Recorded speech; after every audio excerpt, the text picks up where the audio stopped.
Hiring can either be the bane of your existence or it can be a powerful tool to build your dream team. You get to choose.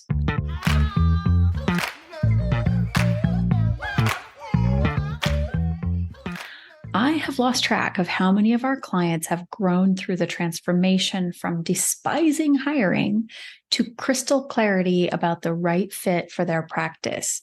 That clarity fosters trust that with the right support, you can bring the right people into your practice. Today's guest shows us a completely different approach to hiring. And it's not just about getting the best resumes to the top of the pile in your search. It's also not about you, the provider, waving a wand and magically crafting stellar discernment, or even having a practice manager with this superhuman skill set. It's about finding the right fit for the job and the culture of your practice. And it's about outsourcing.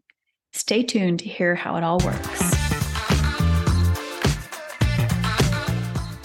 Hello, and welcome back to Thriving Practice, the place to be for all things business in the world of healthcare. I'm your host, Tracy, and today we've got an episode that's all about building your dream team to take your practice to the level you desire. Joining me today is someone truly special, a maestro in the art of building a stellar team, Dr. Neal, and he is the visionary behind Build My Team. Dr. Mike is an optometrist and the founder of Build My Team, a game changer in the realm of hiring and building team for medical practices. I can't wait for you to hear about the concept of talent certainty and its huge impact on a thriving practice. Dr. Mike's journey to this point is something I'm sure many of you can relate to. He and his wife had that light bulb moment when they realized they'd been approaching hiring staff all wrong. It was like a puzzle with mismatched pieces, draining their finances, energy, and sanity. Once they made hiring the right people their priority, everything changed. Their practice flourished, stress levels dropped, and they found the Holy Grail: improved patient care and a soaring net income. This revelation birthed Build My Team, a powerhouse that now helps practices across 40 states in various specialties. It's a service that's not just a game changer, but really a life changer for providers spinning all those plates. You know, I talk about plate spinning. So in today's episode, we're dissecting the 3 pivotal steps to nailing the perfect hire: finding the gems among candidates, slotting them into roles that make them shine, and empowering them to own it. It's a winning formula that Dr. Mike and Build My Team swear by. There is a treasure trove of advantages when you tap into a service like Build My Team. Think stress reduction, the gift of time back in your hands, and the freedom to focus on what truly matters both within and beyond your office walls. We are waving bye-bye to outdated hiring techniques. It's time to emphasize the crucial role of assessing skills tailored to specific positions. Because let's face it, a square peg won't fit in a round hole, no matter how hard we push. If you've ever struggled with filling roles in your practice, this episode is your beacon of hope. It's all about doing things differently and setting yourself and your team up for success. Listen in as Dr. Mike shares his pearls of wisdom. You know what to do. Get comfy, grab your favorite cup of whatever fuels your genius, and let's dive in to hiring the modern way.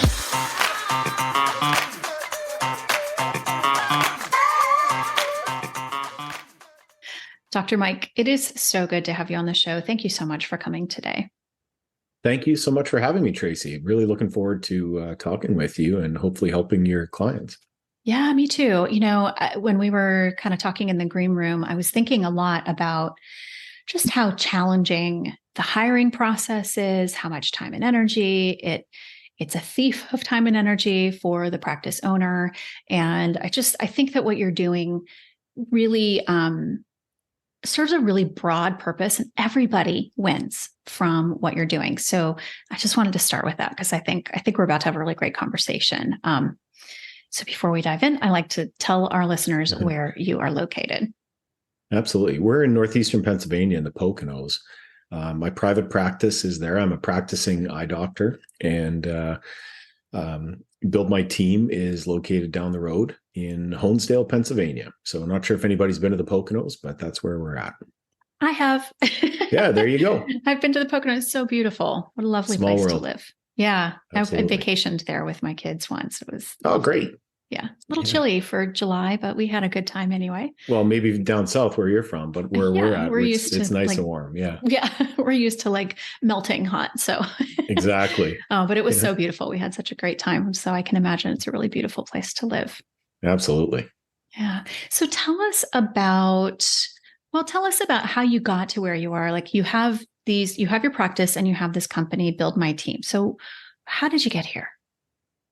Ah, boy, that's a great question. So being in private practice for about 20 years, we've noticed just hiring changes, and it became more and more difficult to get great team members, primarily because, as it turns out, my wife and I were hiring wrong. That was the big realization. And we're in eye care, but everything I'm about to talk about is completely transferable and applicable to any private healthcare practice. It doesn't matter if you're in dentistry, eye care, chiropractic. We have clients. Build My Team has clients in 8 different healthcare professions around North America. So I just want to get that out right away. And the main reason we were hiring wrong, we were looking at resumes. We were trying to pick the best people from a document that's mostly BS, and interviewing folks. We were hiring with empathy. We were hiring, I hate to say it, but like the wounded puppies, trying to nurse them back to health. People who, when we were talking earlier, healthcare is a business, and you're in the business of serving people, of providing outstanding care, but it's a business. And in order to be successful in healthcare in America, North America, you have to be able to provide that service at a high level. And unless you've got terrific team members, you are not going to be able to do that. And as you touched on earlier, in school, we're taught it's all about the doctor. Oh my goodness, it's so egocentric. It's ridiculous. And then you get out into private practice and you provide the healthcare, sure, but you're judged based upon your team members. You might be the best doctor since sliced bread, but if your secretary gripes about something to a patient, that's what they remember. That's what the Google review is about, the Facebook review. And is it fair? Of course not. We can all agree on that. But that's how healthcare is. So we were hiring the wrong way. And what did we do about it? Well, boy, oh boy, unintentionally, I was in executive coaching at the time, and I was looking at how do other businesses do this? Like, get way out of healthcare and say, what are these rock star businesses doing? How does Disney get people who smile all the time and who are actually happy people? We stayed at the Four Seasons in Maui. This was a life-changing event for a wedding. We had some friends who flew all of us out to this wedding. And at the end of a week at the Four Seasons in Maui, over 50 staff members, and I counted, were addressing us by name. Now, I didn't know that level of service was a possibility on planet Earth. So how does a company like that hire? Well, the short and the long of it is they weren't hiring based on resumes. They were doing everything the exact opposite way we were. They used assessments. It turns out there's an entire field of psychology that is based on assessments. And you can use assessments to figure out what a person is naturally good at. We do this all day long. When you take a person who is naturally good at something, you put them in a position that requires the strengths and talents that they're naturally good at, guess what happens? I mean, this isn't going to be rocket science to anybody. But guess what happens? They flourish. The magic is made. That's how you make magic. And it's just as applicable to healthcare as it is to Disney and as it is to the Four Seasons. People in those businesses love to serve.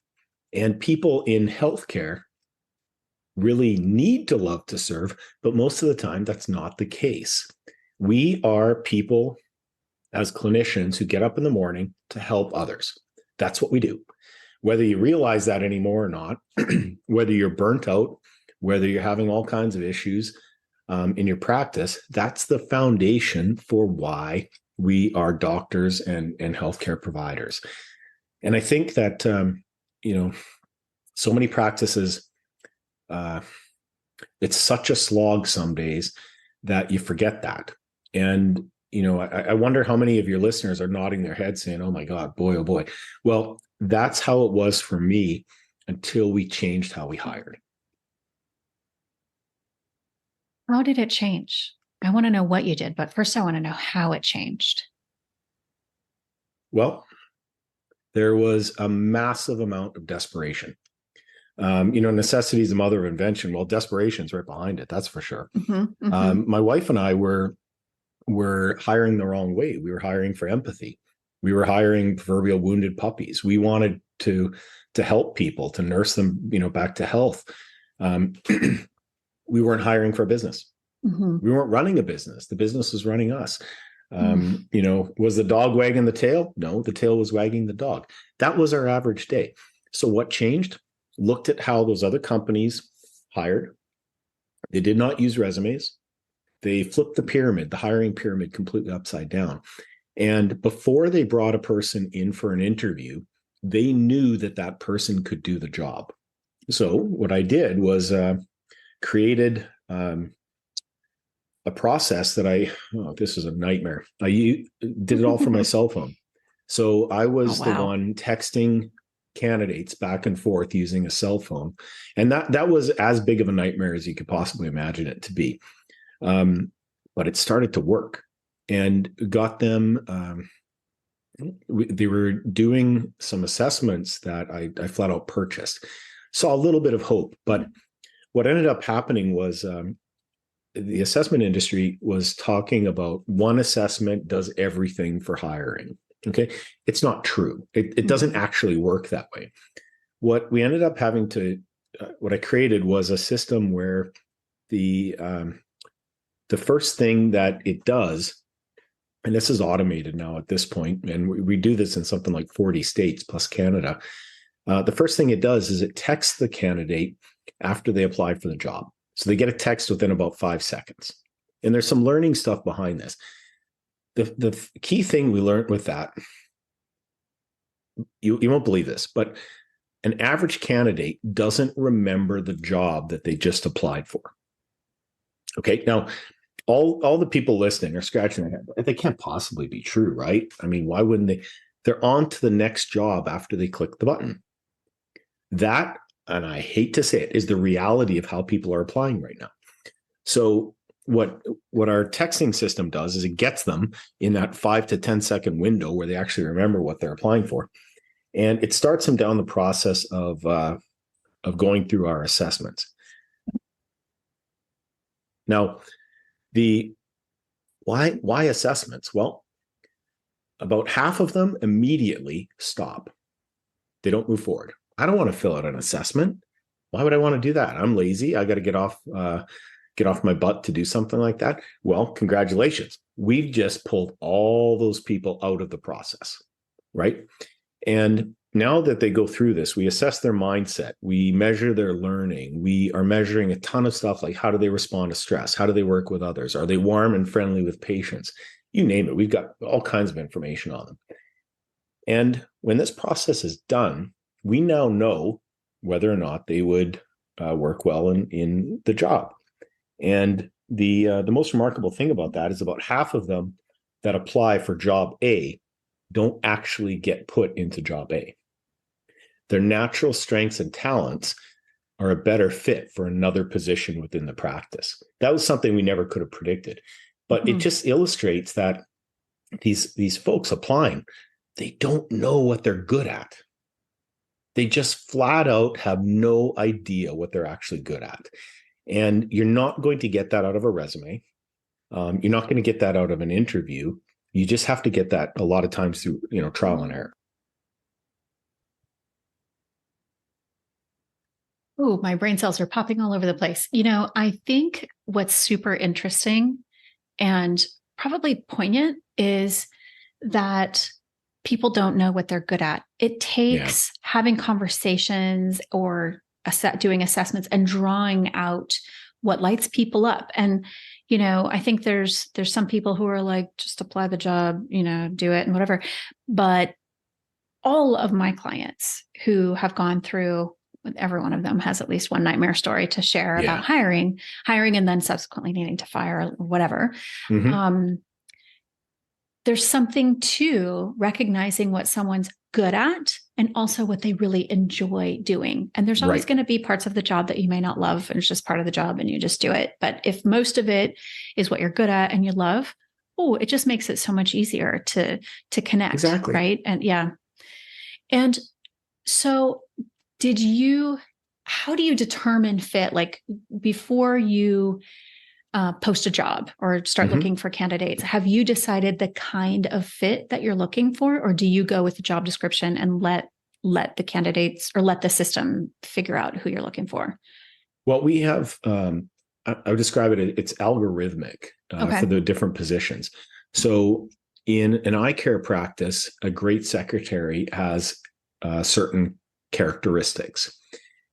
They're identical to what a great secretary in dental, in chiropractic, in every private practice. It's all the same. So it's by position. A medical assistant, a dental assistant, a chiropractic assistant, all of these different positions have an algorithm behind them.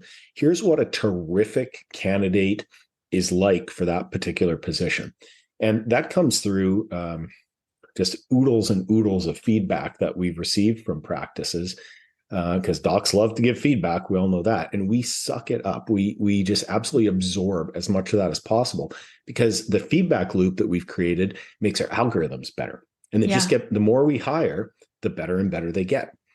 So instead of a practice who is hiring a couple people a year, or whatever that number might be, our team members are doing that before lunch on a Monday, because it's just the same thing over and over and over again using these feedback loops. So the type of person that we're looking for a particular position is very specific. And, going through these assessments is one thing, but at the end of the process, we also include a video interview. The video interview is excellent for making sure that the person in front of us is actually the person that we, that went through the assessment process, that there's no surprises, that, that somebody who is excellent on paper, air quotes on paper, is actually excellent when they're in front of you. Mm-hmm. And then once that entire process is done, depending on the position, we've eliminated 98% of the applicants. Mm-hmm. They're gently exited out of our process, and their finalists are sent over to the practice. And at that point, we already know that the candidate can do the job. Mm-hmm. What the practice does is they just pick the person that's the best fit. So in my practice, Build My Team does the hiring for our private practice. And about 2 hours before I hop on the recording of this podcast, we just had an applicant that was hired for our front desk. We're bringing on a second person on our front desk because thankfully the volume's enough to do that. And we have a terrific person on our front desk. We're getting a second one. I had nothing to do with that.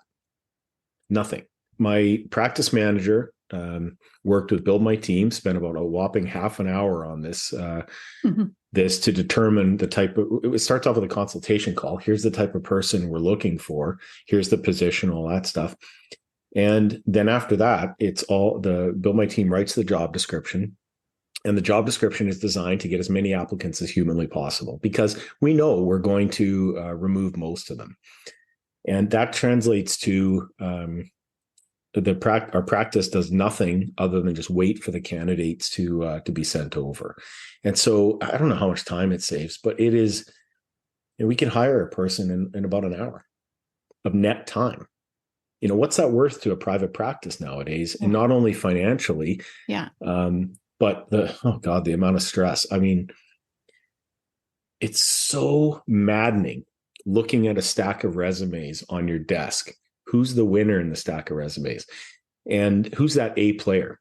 Or worse yet, I don't have a stack of resumes. I got like 2 of them and both of them suck. Right. I mean, that's the reality of hiring nowadays. So that's where we're at on the practice end of things. I would imagine that this helps the whole practice, especially the leadership or the people in charge of hiring, kind of work around that. I hear this a lot. Nobody wants to work, but I'm like, this whole thing about not wanting to work is less about not wanting to work and more about wanting to work in a good environment. And I think part of what makes a good environment, assuming that the leadership isn't toxic and whatever, is fit, right? And being aligned with your skills and your personality and what you bring to the table, your passions, what drives you. And so I'm curious, like, what is the success rate then of hiring? So they bring somebody on. Do they tend to be pretty good fits? Like, do you know what percentage of people stay, whatever the requisite amount of time is to be considered a successful hire? Yeah, we hear back from clients that our people that we send over stay at a much higher rate. Nice.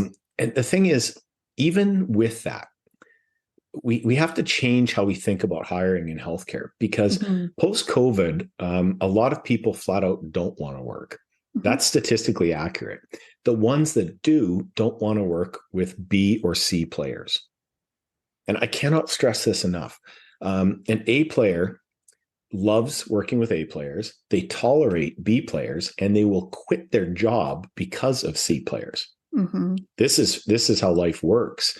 And it's magnified now in today's hiring environment, because you just don't have as many people looking for healthcare jobs as you used to. So it just it flat out makes it harder.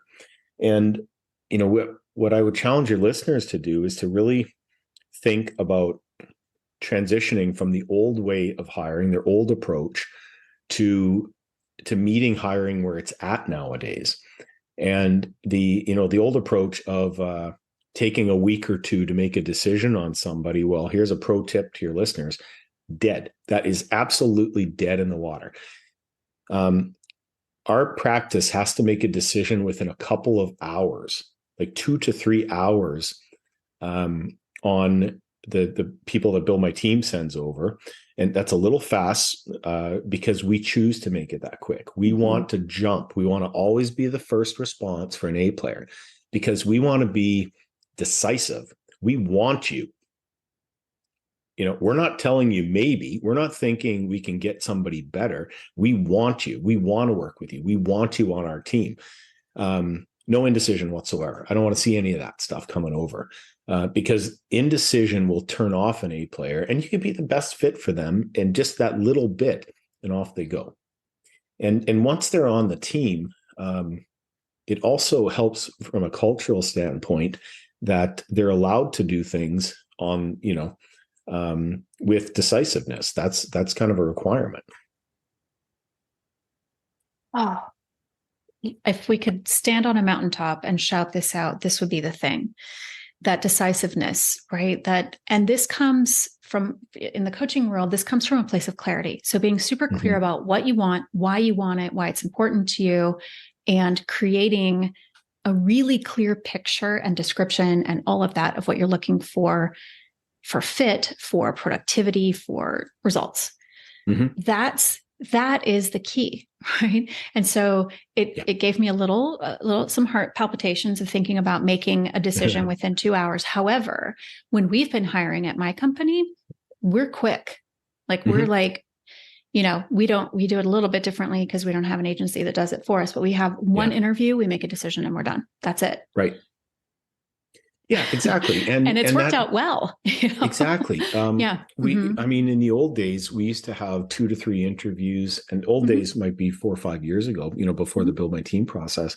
And we'd have people come back, and oh boy, it was a colossal use of time by the practice. I question whether or not, I mean, we just tried to make the best decisions we could because we didn't have scientific, psychometric data about the person. Now we do. So there's a concept that I use to build my team called talent certainty. And this is a little bit out there. Here's a challenge for your listeners. How would you operate your practice if you had talent certainty? If you knew for sure that within a reasonable amount of time, you would be able to get a person in whatever role you wanted them to be in that would be terrific at their job and just showed up every day and just did a great job. If it was really, learn quickly, of course, and it was really nothing that much more than that, how would you operate your practice? And I love posing that question to people because I get a lot of blank stares, just silence and blank stares. It is so hard to put your arms around that because it's the exact opposite of what we expect on a day-to-day basis. And that is the number one thing that Build My Team has solved for my practice is talent certainty. We now know that within a reasonable period of time, we can bring in an A player, sometimes a B player, but we do not have C players on the team. Those folks are gone. And I can't begin to describe how big of a difference that is. Financially, our net income has soared. Our headcount, number of employees is down by, I think, 30-some%, and our volumes of patient care are up. So we not only have fewer people on the team, we've got higher volumes and better net income. So it sounds like with the right fit, your efficiency has increased drastically. And do practices, will they take a C player and let them go?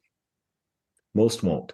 The ones that do, they're not mediocre practices anymore. I mean, that I would say is a mental switch that can be voluntarily flipped by the practice owner if they want to just start becoming a performance-based practice. If they want to go from mediocrity to well on the way to excellence, flip that one single switch.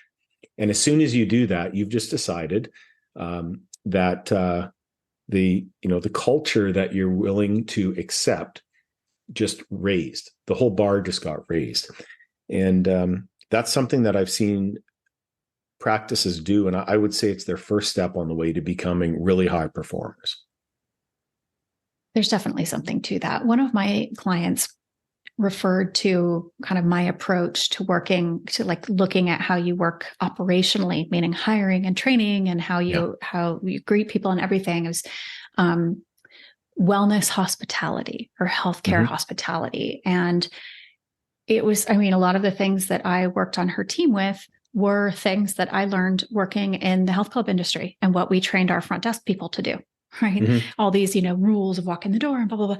And that's it, right? When you have, I think you have to train people really well too, but you got to start out with the right fit for the hire, because whoever is the first point of contact in your practice will be the one who makes the impression.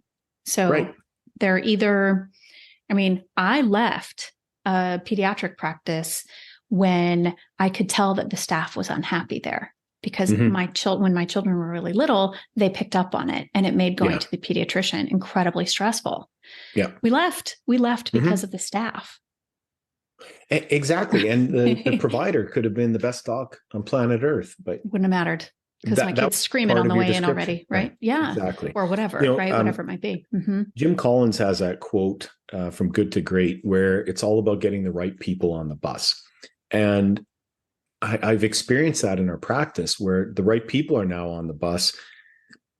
That was the start. The second step of it was to get them in the right seats on the bus, which we have. And the third step, which was like the advanced class, was let them drive the bus. Now, docs, we're all control freaks. So, we don't want... What are you talking about? There are some caveats to that. But the way I describe it is I put the guardrails on the road. That's my job. Yeah. So I'm putting the guardrails on. I want you to drive that bus as fast as possible. Do not crash the bus and try your best to keep it off the guardrails, but it's your job to drive it as fast as you can. And as long as the team does that, which they have, the results have been spectacular. But so many docs can't do that because you go back to the foundation concept there. Do you have the right people on the bus? Hell no. So you don't get to drive the bus if you're the wrong, if you're driving that bus drunk and all those types of crazy Right. things. Who knows? You're not getting right? the keys, buddy. No. No, you're just not. Yeah. So Yeah. you have to do almost a tactical retreat, a strategic retreat, even to say, I got to get those right people on the bus first of all. And then we can talk about putting them in the right seats. And just the reality is that has to be done. Well, you've got a 40-hour work week, clinical work week, seeing patients. You've got all these responsibilities. You've got your kids. You're trying to go to the soccer game.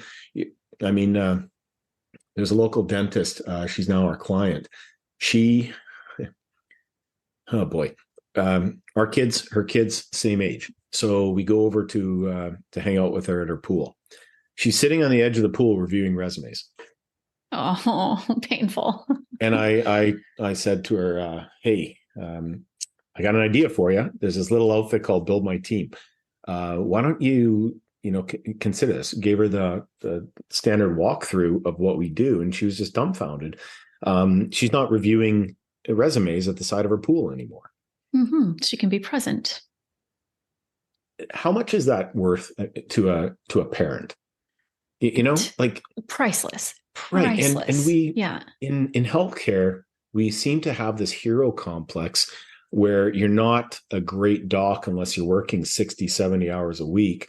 Well, we all know that our kids could not possibly care less about being the great doc. They just want their parents home.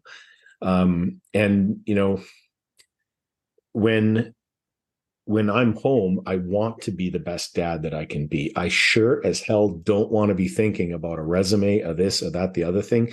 Can I pay somebody to do that? Yes. Does it cost a fortune? Of course not. Is it affordable? Yes. Is it going to cost me less than what I'm paying myself to do it right now? Well, yes. Those were all the questions that I looked at before. And now I get to go to the soccer games. Yeah. I don't have to worry about, we can go to the water park on the weekends with the kids. I take my kids ice skating. We went last weekend and I ended up falling, which is unusual, but, we did all of that stuff, great stories because Core I can. Memories. Yeah. And because you're present and, you mentioned, I think before we started recording, like maybe we don't know how to fully measure stress, but the stress reduction shows up: presence, sleeping better, absence of, or mostly absence of, those crazy, weird, teeth falling out dreams and things like that. Like the quality of our life improves when our stress levels are reduced. And I would say of the top 3, complaints, air quotes, complaints that like our clients come to us with, hiring is up there. Always up there. I mean, this is just such a great solution and everybody wins. The job seeker gets the satisfaction of not having to take, hopefully, 3 months from start to finish for getting a job and a good placement. And everybody is positioned better for success when it's done this way. I think that's the thing that really stands out to me. Well, exactly. And it just doesn't have to be the old way anymore. You don't have to go through that anymore. From my own perspective, I have no interest whatsoever in ever going back to the old way, because I know now how straightforward it is to assess what a person's actually good at and then match them with the position. I mean, that's a mindset shift. And one of the questions I'm always asked is, what about resumes? Well, how do you figure out which the good resumes are? You're leaning your ladder up against the wrong wall if you're asking that question. What you're asking me is, how fast can I climb the ladder that's positioned against the wrong wall by asking that question? You're not going to be able to get what a person's good at out of a resume. It's a different game now. And the challenge I would ask your listeners to consider is to switch the mindset from trying to get good at the old way that's not applicable anymore to using the tools that will get them success in the new method. I think that's a perfect time to ask how people can find you. How can they get in touch with you if they want to learn more about this? Really easy. buildmyteam.com. You can schedule a free consultation. Our team members are, the way that works is they hop on a call with you and ask you a bunch of questions about your practice. We want to find out, there's certain things about practices that make them unique. Are you a really busy practice, more quiet practice? What type of healthcare are you in? On the doctor side of things, what do you like? What don't you like? The positions that you're looking for. Most docs want a one person that can do 6 different things. Well, those days are gone. That doesn't happen anymore. What our team will do is help you isolate it down to 1, maybe 1.5 type positions. And then our team writes the job description, goes through that entire process, as I said, and then sends you over the finalist candidates. And it's straightforward. It all starts at buildmyteam.com. Amazing. Well, Mike, I feel like we could talk about this and really keep going for a long time. And I think my biggest takeaway really is that the practice wins, the candidate wins, and the chances for success are so much higher. That's what's sort of a 2-part takeaway. That's huge to me because I love these win-win scenarios. And I think the other is just the reduction of stress, right? Taking all those things off your plate that shouldn't be on your plate, right? But often land there because, you're the provider and you're the face of the practice or whatever. And, I get the drive to thinking that you ought to be doing this. But if it's for an administrative position and you have a practice manager or someone who could fill that role, that's the person who's going to be training, who's going to be spending the most time with them, and who probably knows the administrative side of the practice better than anybody else does. So it makes sense, right? That it would work that way. So I think that, that makes everybody's life better. And I just, you're right. Things have changed so much. And this business of taking, 2-3 months to fill an admin role, I don't think it should be that way. So, well, it's not anymore. And just eliminating this from something that is on your plate altogether. Outsourcing it costs less than it costs you to do it yourself. We did a study on that in my own practice. And what we came up with is that if we hired the wrong person and fired them in 14 calendar days, it cost us $4,500. Now, when was the last time somebody was hired and fired in 14 calendar days in healthcare? I would assume that it's rare. Exactly. Yeah. Incredibly so. And so, just things like that we don't think about in healthcare because we're off to the next patient. We're focusing on the clinical care because that's our jobs. But on the other hand, the CEO hat that you are teaching us to essentially wear, we have to make time for that. And this is one of the ways. Amazing. Well, I have so enjoyed our conversation. Thank you so much for coming. I have one final question, and you'll probably be repeating yourself because I think we talked about this.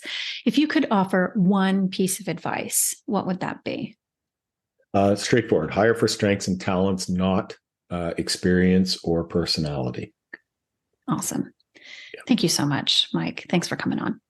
Thank you so much, Tracy. This was fun.